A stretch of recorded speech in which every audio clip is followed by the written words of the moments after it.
Guys, gals, non-binary pals, welcome back to the channel and thank you so much for clicking on today's video, day 9 in our advent calendar, and that is when, of course, we're posting a video every single day in December.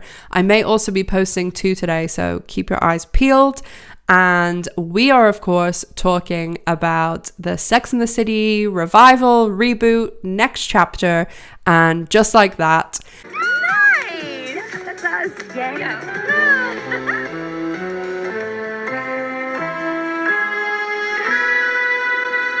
And we're going to be talking about episodes 1 and 2 today. I'm not going to be going through and telling you exactly what happened because I'm sure anyone who's watching this has seen the episode and wants to hear thoughts, or you don't have any intention of watching it and you just want to hear thoughts. But if you haven't, go and watch the episode. Huge spoiler warning for all the plot points in episodes 1 and 2. And without any further ado, let's get into it. Just one quick thing first. If you're not already subscribed to the channel, make sure to hit that subscribe button. It's my Christmas wish to get to 10,000 subscribers, so I'd really appreciate it. Thank you so much to anyone who does. And if you enjoy the video, be sure to leave a big thumbs up. So let's get on to it.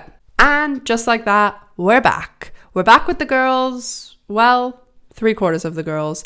So we're almost back. And I really think that it's great that they're reviving the show. I mean, Sex and the City came out when I was in high school. The movies, I think when I was about freshman in university. And I always enjoyed it.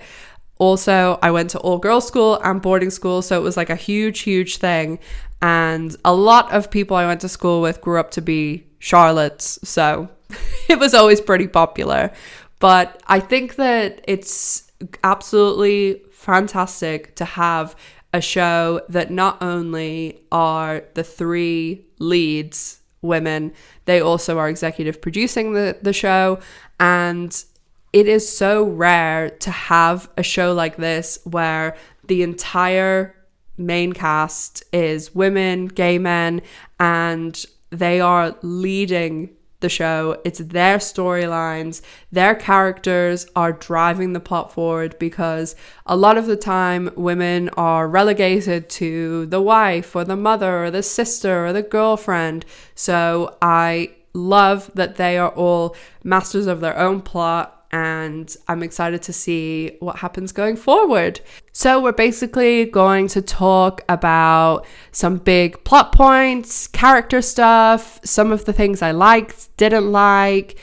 We're going to show the trailer for the entire season and talk about predictions and where I think the show is going. So sit back and relax and let's chat. So one of the main things, of course, that everybody wants to talk about is the lack of Samantha. These days.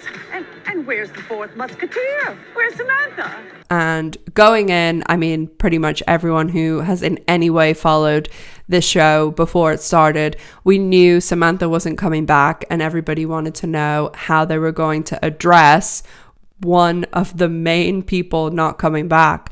And I am kind of glad the way that they did it, because when they started the episode and they had them basically just saying like, oh, Samantha's moved to London, I thought that was going to be it and they weren't going to address anymore. Oh, she's no longer with us. No, she didn't die. Oh, no, I'm so sorry, no. I just meant she's not with us. Oh. She's in London. So when Miranda and Carrie were outside and we got a bit more information, I liked that. I have heard that Kim Cattrall didn't like it too much, and there were hopes that she would come back for season 2. But after the episode, I don't know how realistic that is. I do think they're between a rock and a hard place. Like, they have to address it. They have to say something. And they know that the audience knows that the whole situation's going on. Like, it's Kim Cattrall who doesn't want to come back. Samantha, we never even talk about her. Well, what is there to say? It's not that they've written her out or something, or that she could suddenly, have a surprise appearance. Like, they are pretty limited on what they can do. And also, they're the ones that are in charge of the narrative. Like, they're the ones that can make themselves be the good guys and, you know, the ones that have extended these olive branches. And I feel as though that's their way of trying to placate the audience and say, look, we're trying to get her on the show, but who knows? I told her that because of, you know, what the book business is now, it just makes sense for me to keep her on as a publicist. She said fine and then fired me as a friend. She didn't fire you. And I also think, like, they probably are offering a lot of money because, again, the 3 leads, they're all executive producers, so they are being paid a pretty packet, which I've heard is in the 7 figures, so money isn't no object there. I wish they could work something out, but I think that at least, you know, for now, we have to be kind of satisfied with, like, the little flowers thing was a nice touch. And I think that their best move is to try and insert little things like this, because otherwise they run the risk of people being, like, annoyed that they've just completely forgotten and sidelined the character. So I guess they do have to try and do a few little references, but they have kind of made a good out for themselves, the way they've said, oh, she's not answering their calls and she's not, you know, responding to them, because I mean, it would be really unrealistic if there was no argument and Samantha just, like, moved to the UK because she wanted to, and they were all still friends, because then it's not believable. Like, who doesn't talk about their close friends, especially how close they were? So I just think it's one of those things they're going to have to tread lightly, and who knows, miracles happen all the time, so maybe someday Kim Cattrall will come back. So the big plot line. Going into this episode, I was absolutely convinced that Big was going to die, because otherwise there's no show. Like, the whole point of Sex and the City, the show at least, was that it was these 4 women, now 3, living in New York, going about their single life and living the way they want to in this new world and not being wives. And I mean, I know the show transitioned a bit, but at the end of the day, I just think it would be so fucking boring if it was just what we saw in this episode. I'm just wondering who this person is I'm looking at, because I remember when you kept your sweaters in the stove. I remember when your hair was black. Oh, that's really uncalled for. Carrie going about being married to Big, especially because, I mean, maybe I'll get some stick for saying this, but I really fucking hate Big. I really do. I think that he was just, like, so he didn't try in any way to incorporate himself into Carrie's life. It's like her entire life existed separately, and then she would just come home to Big. Like, even the recital, like, obviously Harry's there because his kid's in it, but, like, Steve was there. But if it was a different situation, like, Charlotte and Miranda's husbands are always there, like, being part of the group. And when Miranda was doing that reading and talking about, like, sharing drinks and sharing meals that Carrie wrote, like, I can't even imagine Big, like, hanging out with Carrie's friends or doing anything. Like, he was always so separate. And I feel as though, you know, like, when you're in a relationship, the whole point is you support each other. And maybe I'm not super bowled over to go to a fashion show, but guess what? My girlfriend loves that stuff. So I go. And my girlfriend's not bowled over about going to every single movie that comes out ever, but I love going to the movies. So it should be compromise in some situations, and it just never seemed to be that way with them. So I'm not too broken up about it. Maybe that, like, makes me a bitch, but oh well.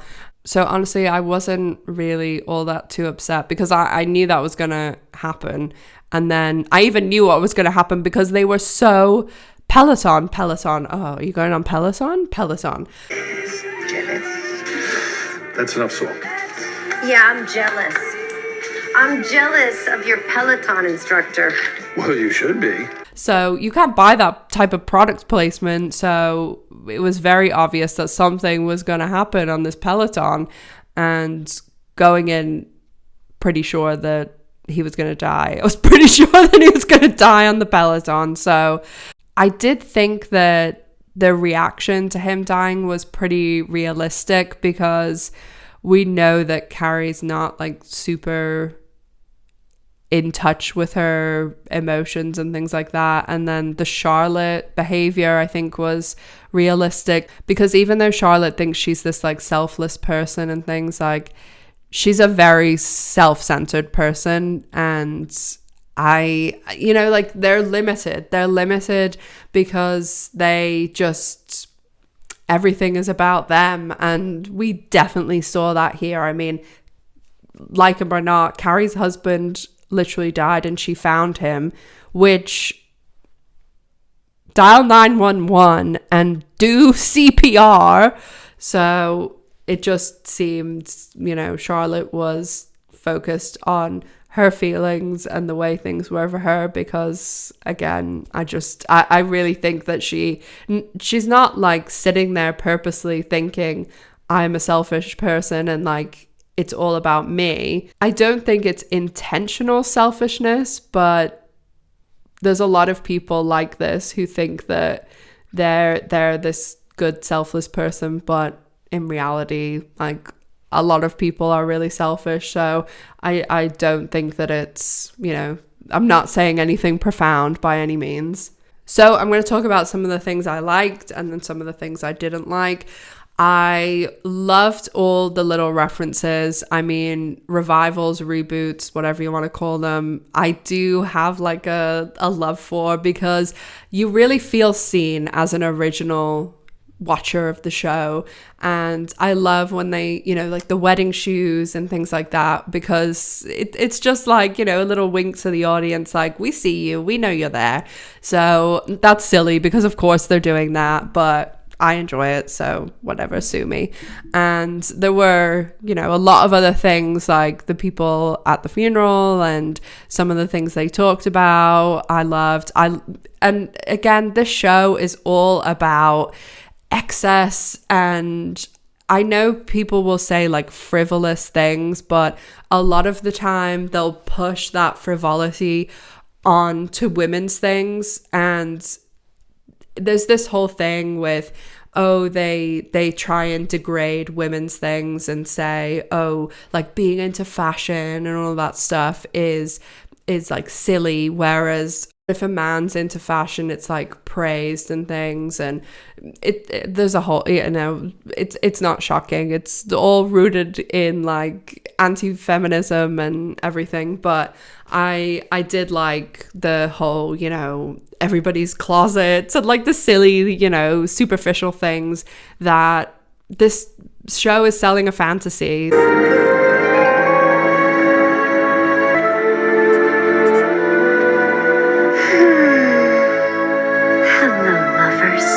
And that's what's enjoyable to watch from your house, is these gorgeous New York apartments and sitting at brunch for 3 hours on a Wednesday with your friends. Like, that is also what the show is selling, is, that whole lifestyle. So it is fun to watch that stuff. Another thing that I really love about the show, obviously, women it leads, women executive producing, like, go everyone.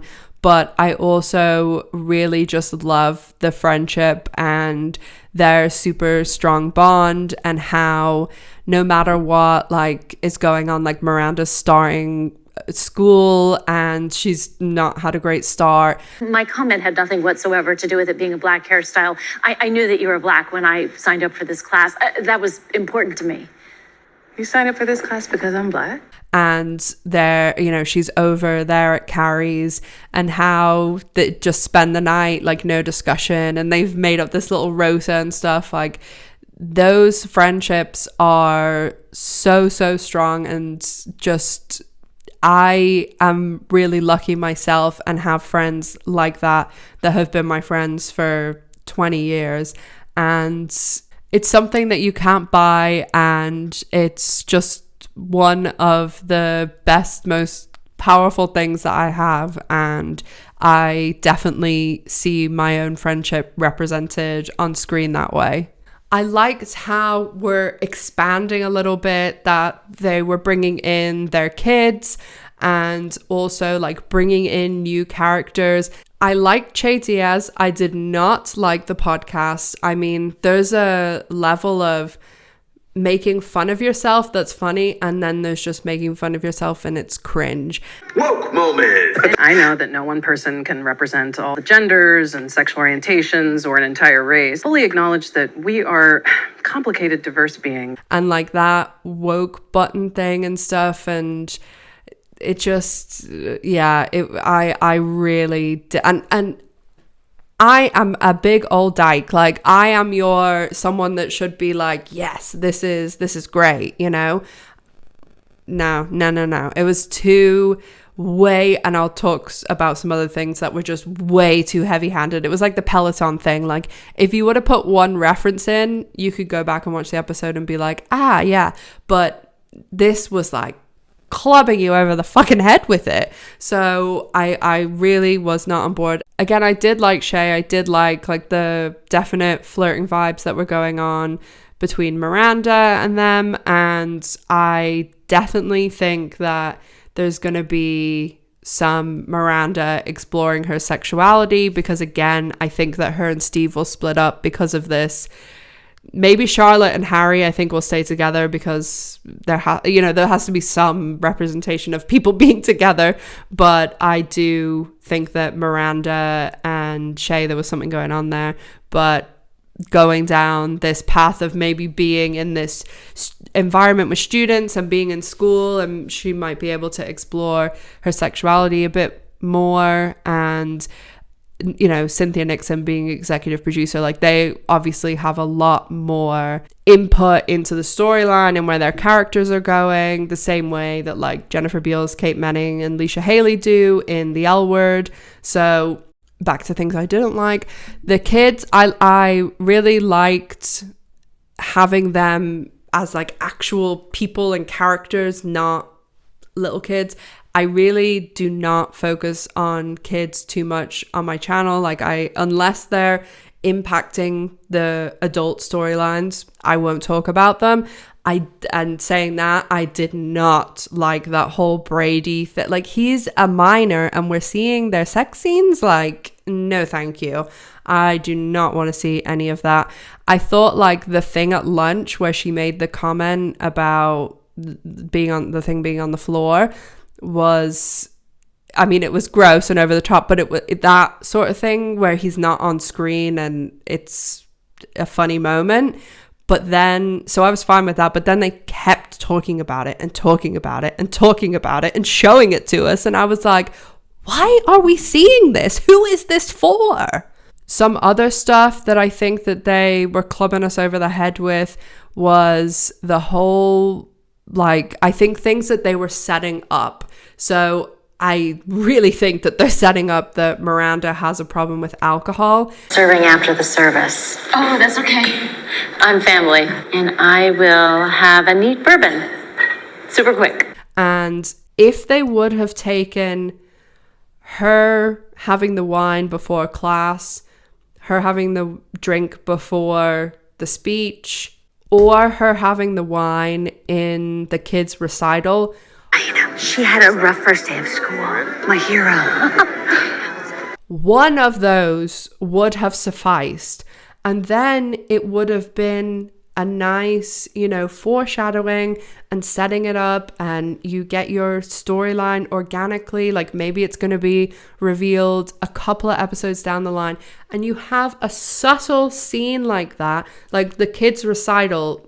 That would have been the best scene to do it in, because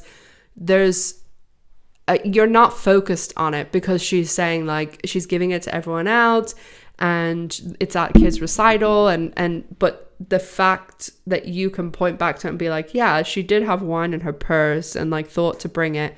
So it has to be those scenes that can be played off either way, where it's someone just being like, oh, I'm going to this kid's recital, like, let's make the best of it, or it being this person has a substance abuse problem. Having the other two on top of it, it was far too much. Like, it basically was like they're holding our hand being like, look, Miranda has an alcohol problem. So I just wish they would have put the one scene in and it would have been fine. So those are just a couple of predictions. Miranda and Steve, I think, will break up. I think that Miranda will explore her sexuality. I think that Charlotte's daughter will explore her gender expression. And I also think that Miranda's going to have some substance abuse. There was also a hint of something going on with Carrie, the way at the end she was taking the pain pills. And I didn't really think too much of it because she clearly has legitimate pain and, you know, having a bad back, like not being able to sleep. But it was something that in the trailer. I'm going to show some bits of the trailer, and I'm so sorry, but I have to break it up because otherwise they'll copyright claim me and it's a whole thing. So the trailer has both the podcast hosts watching it in the podcast studio, and Che says, "Oh, I want to thank whatever doctor prescribed those drugs to Carrie." So now I'm thinking something more is going, because obviously when she was taking one or the appropriate amount, she wasn't really having any effect because she's taking a low dose and it still wasn't helping her pain. So I'm thinking, is she upping her dose? Like, what's going on? Like, how is she having a reaction? And in the trailer also, there's her smoking like a vape thing, like looks like Che. So maybe she does have something with narcotics, and then she tries, you know, marijuana or something to try and get away from using the narcotics. Or so I'm just keeping an eye on that storyline too. So let's watch the rest of the season's trailer. Again, sorry I have to break it up, but the copyright gods they're a nightmare. The podcast socials suck. Carrie, you haven't posted in 3 weeks. Chloe, read the room. Oh, your husband died. I'm sorry for your loss. Get your socials up. Oh my God, she just blocked me on Instagram. Okay, she's a fucking bitch. Big's gone and Natasha's back. It's her. I did wonder if she was going to show up to the funeral. She's wearing flats. That is the most desperate put down I've ever heard. Are Steve and I even a couple anymore? Or just roommates with ice cream and a kid? Use a scoop. I don't know where those hands have been. Is it a bad idea to let them have sex in the house? Why? Do you have a time machine? Lisa Yeah, like what? Who is this for? and Charlotte are the Thelma and Louise of that parent group. I just want to do everything right. Good luck with that. That was the one part of the episode I literally laughed out loud when he was like, give this to Black Charlotte. I thought that was hilarious. Here, give that to Black Charlotte. So you can't have it all? You can. It's just really rude. Isn't it? I can't sleep in here anymore. It's haunted. I'm selling our apartment. It's gorgeous. It's all gotta go. I'm assuming she's going to go back into her old apartment. No one is touching the shoes. Done. You are like a comedy prophet. I think you could use some weed. Oh, see? Little flirt, maybe? Don't need those. My Madame Alexandra International Doll Collection? They're culturally inappropriate. They're just dolls. I am getting the hang of this podcasting thing. Oh, see, this is the bit I was saying about. Thank the doctor who prescribed whatever painkillers Carrie's on. Okay, we just have to pause for 1 second so I can bring it up again before they strike me.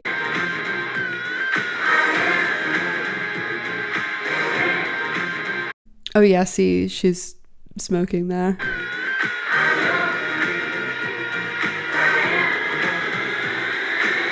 Oh, nice shoes.